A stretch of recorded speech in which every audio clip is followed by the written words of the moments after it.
the best footnote ever put in any movie was the cabbage merchant. Yeah. So it's interesting because I was talking with Scott and he was talking about how they're making the new like live action series. And then also they made I think it's like Avatar Studio, like within Nickelodeon, Yeah, that's headed by Brian Konietzko and Dante, whatever a that man's complete name studio is. to it, which is Yeah. super So it's cool. really cool. And they actually left the project with Netflix Mhm. and are working on their own things, which will be like animated series for Avatar the Last Airbender, which is cool. So what are your thoughts about the live action like Netflix series? The live action Netflix TV series, yeah. I'm excited to see what happens with it. I don't think it'll be as good.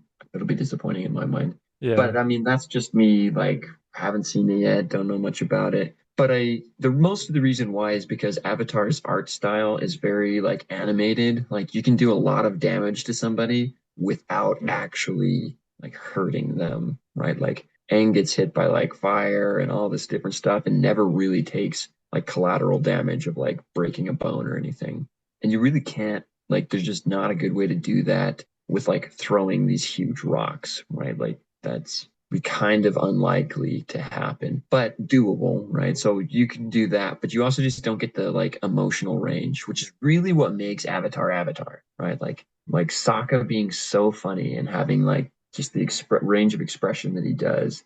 And I don't think they're going to be able to capture funny Sokka in like live action, right? Like, these are just like I can't picture what that would even look like. I Yeah. would be happy to see it. Like if they pull it off, like they got my full load of confidence, right? Yeah. But like I Yeah. don't think Yeah. they can. Yeah. And then like just the anger Zuko has, like it'd be hard to depict that without like making him seem like overly dramatic, right? But because he's animated inside the other one, like he can just do it. Like he can just be angry and he Yeah. has a right to, like just how Yeah. animation Yeah. works. Yeah. So I think there's going to be a little bit of problem there, but I think as a whole, if you see it as its own thing and like you wanted a good visuals, I think that's a better way to look at it if you want to. Yeah. No, that's a good point. Yeah, with like adaptations, that's how I like to see it. It's kind of someone's take on this story and the source material. And like, yeah, we saw like if the movie Sokka isn't funny at all, like he's kind of like too serious for his own good. And a lot of the names are pronounced wrong too, like Ong.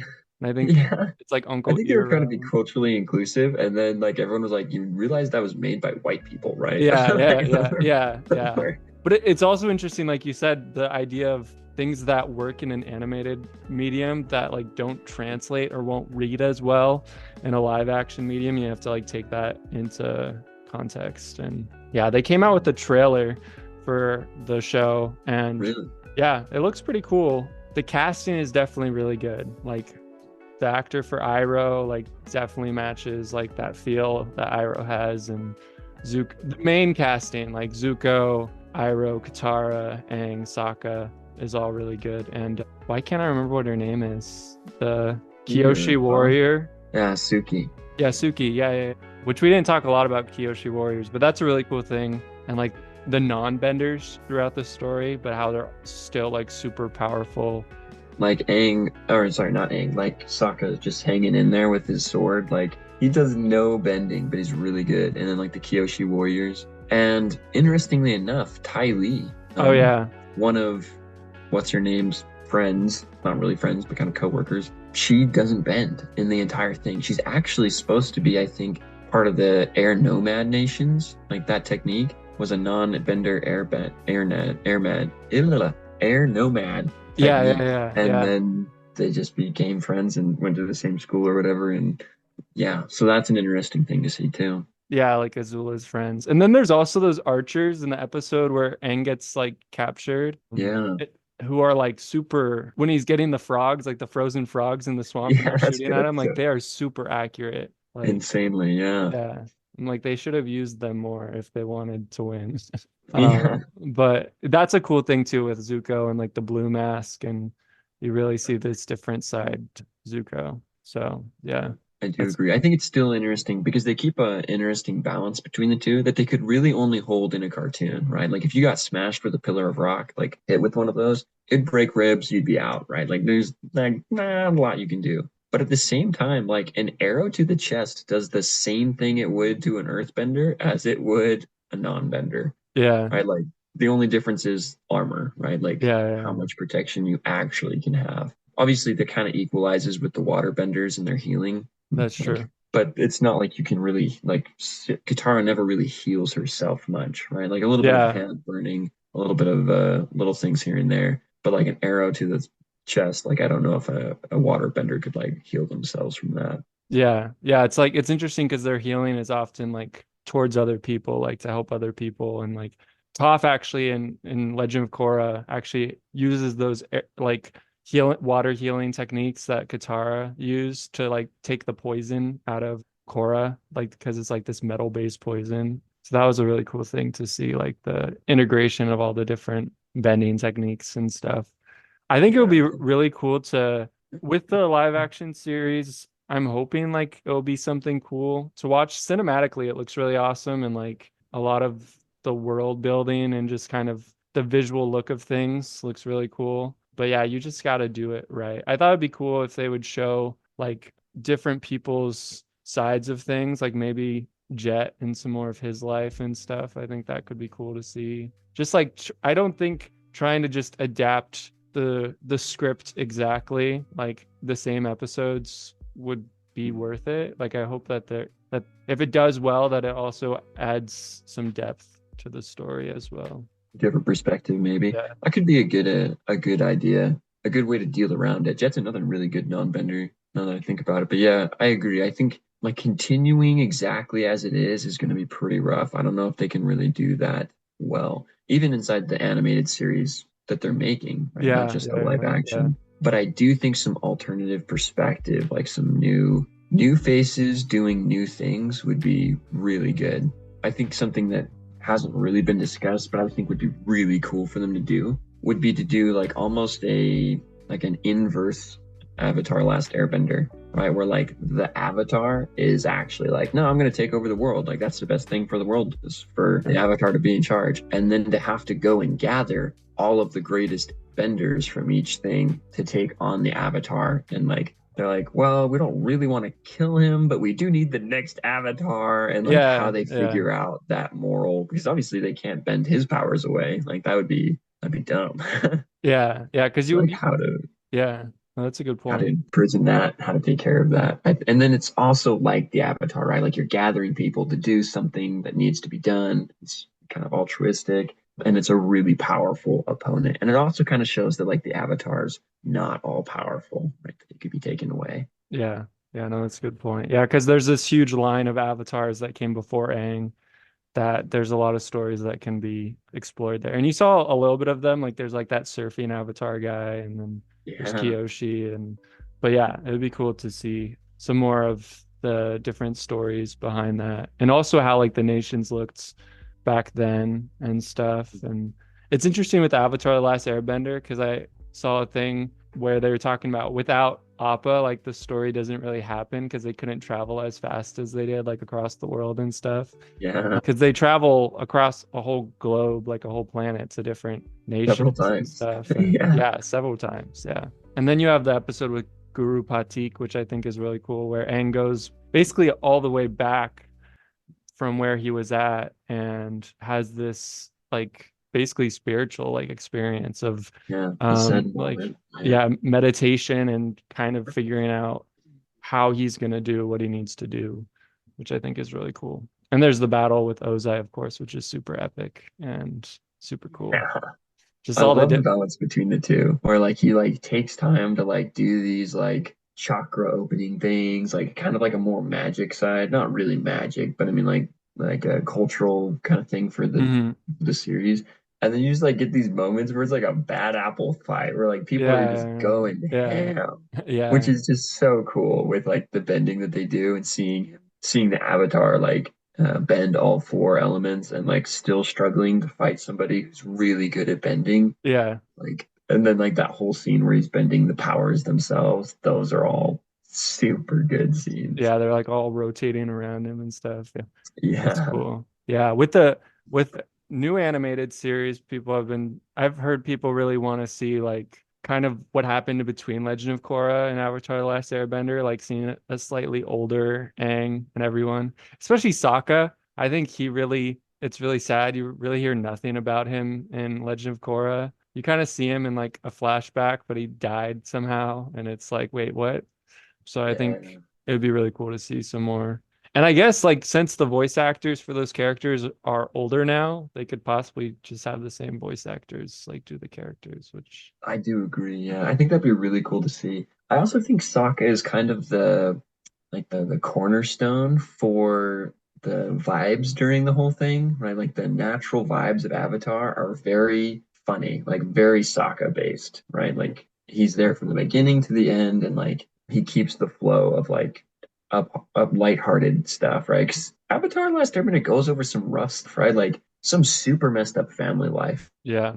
and like some really difficult choices that like they have to make. But like Sokka like consistently makes things happy. So I think it'd be difficult to do the exact same vibes. You can get close without Sokka, but it would also probably be harder to try and keep Sokka and develop his character more, right? Like he's like in that weird phase where like it would change the very vibe of Yeah. Tar, but would also Yeah, no, that's that's a what good they want to point. Yeah. see. Yeah, because like in Legend of Korra, you kind of get Sokka's feel like that humor and stuff from Bolin, but you also get it from Varric, who's a lot like Sokka in a lot of ways. But yeah, it would be hard to see, but you see a little bit of it with like Sokka becoming like this like leader figure and like a general like helping in this when they're having like the invasion on the Fire Nation and stuff. Yeah. But yeah, it's something that needs to be done with care. And like the one of the writers, I think I don't know how to pronounce his name. Is like Aaron Ehas. He also worked on The Dragon Prince. Oh Um, yeah.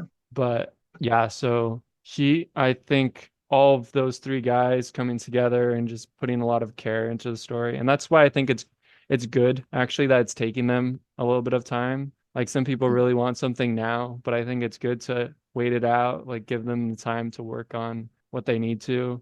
And I Yeah. like how Avatar The Last Airbender has kind of in becoming like Avatar Studios within Nickelodeon, they're able to have they kind of become like this like mainstay or like a staple of animation, and they're able to have this place where they can build up this really cool world and story, kind of like what they've done with the good things that they've done with like Star Wars and stuff like that. So Yeah. there's a lot of potential, which I think is really cool.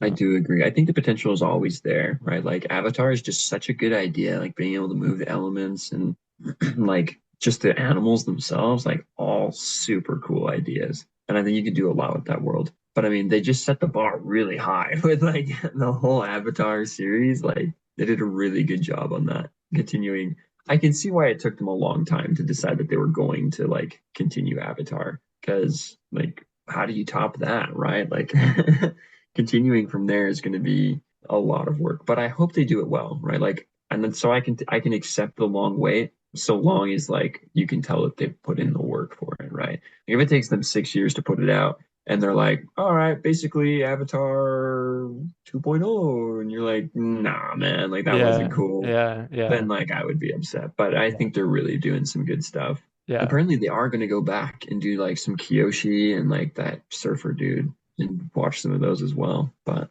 That's we'll cool. see. Yeah, see some of the different avatars. Yeah, that'd be really cool. Yeah, I'm looking forward to it because I think something that's cool with Avatar The Last Airbender is it really created with like also they had amazing voice actors for all the characters and stuff. Really solid people. But they like created this world and this fan base and stuff where it's almost like similar to like Harry Potter, where people are Yeah. like placing themselves in this world and seeing like being like I feel like I'm closest to like an airbender. I've looked at a couple of the things and they actually made a test recently, which I did, and I was an airbender, so I was happy with that. Yeah, I thought so. Yeah. Yeah, so but yeah, like it's crazy how it really just centers around this small team of people with like Aang, Katara, Sokka, Toph, and then like Zuko and Appa and Momo, but the story is so deep and like you said, it deals with a lot of pretty intense things and stuff and things that they have to overcome, like with Zuko and having that character arc. He like gets super sick and he goes through this time where he's like has to figure out like what he wants to be and where he wants to go in, like this next time in his life. So it is really cool with that. And yeah, I'm excited. It'll be good. And I've heard that the Cabbage Merchant is going to be in live action series. So Really? yeah, I'm excited to yeah, see that because yeah, that's honestly just like one of the best side notes that has ever like the best footnote ever put in any movie was the Cabbage Merchant. yeah, yeah, yeah, yeah, yeah. I was like, my cabbages. Yeah. Yeah. Oh, The thing that kind of bringing that up too, the thing that I am really interested to see is how the live action one deals with the play. Right? You like oh inside yeah, of Avatar, they have a yeah, play about like what happened in Avatar the Last Airbender and like kind of poking fun at themselves. And they're like, did he die? Or like what happened here? Like, why is this going on? Like just this random stuff. And a lot of the information, surprisingly, came from the Cabbage Patch guy who just is randomly there all the time. So I want to see what live action does with that. Like, does live yeah, action actually make like a cabbage man and like then like the play? Like, does the play happen? Will they poke yeah, fun of themselves? yeah. And will they make it different so that it actually pokes fun of what like they did wrong, right? Because Oh yeah, the yeah, play is funny because it makes fun of like the original Avatar makers, like things where later on they were like, actually, that probably didn't go as well as we hoped. yeah, But like, will they adapt it so that they make fun of their live action yeah, things that yeah, they've done yeah, wrong? yeah, yeah, yeah. No, that would be funny to see. Hmm. Yeah, seeing that someone can laugh at themselves and laugh with others and stuff. Yeah, that would be cool to see. Yeah. Yeah, that'd be cool. Well, yeah, I think we're coming to nearing the end now. So, yeah, thanks so much for coming on. One of the things I like to ask people is like, what is, and it could be Avatar, but what's some piece of animation, a movie or a show that's really meant a lot to you and has like made a big impact in your life? Oh, good question. Piece of animation that's really changed my life. Coming up with just one, I think, is difficult because there's a lot of really good pieces of animation. They're obviously kind of hard to find. Yeah. I think one being Your Lie in April was a really good one that I liked. It's a really sad show, but at the end of it, I was like, wow, like what a good concept.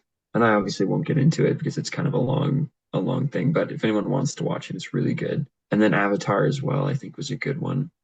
Yeah, I don't know. Honestly, I think those two probably had the Yeah. biggest effect on me is Your Lie in April and Avatar. Yeah, no, that's good. Yeah, for me it's like definitely Avatar the Last Airbender. It was some Mhm. awesome time for like bonding with college roommates and stuff and watching that Yeah, together and just like it's pretty timeless. Like it yeah, was made a while ago now, but it's really aged really well and yeah, so that's been super cool to see. And like yeah, with like animated things, that's always tough for me too. I feel I have like so many things that I've seen. One of my favorite animated movies is Treasure Planet, of course. oh, that's such a good one. I forgot And about that one. I recently watched it again and it just still I saw just the impact that had on me and just like this idea of like no matter what your circumstances are, you can chart your own course and like you can really choose to be a good person even if like everything is telling you not to. Like Jim Hawkins, he's lost his father and he's kind of stuck with his mom trying to like run this inn and stuff and he goes on this awesome adventure and with pirates and this cool relationship with John Silver and he's like a cyborg in that and it's just a really cool take on Treasure Island but also just really cool animation just like yeah I wish we had more things like that. I think it'd be cool to see. That one had a big effect on me too. I agree. But yeah, so it's always hard figuring out how to end these things. Yeah, But yeah, so thank you so much for coming on and like we had a good conversation and stuff. no And problem. yeah, Thanks for having me.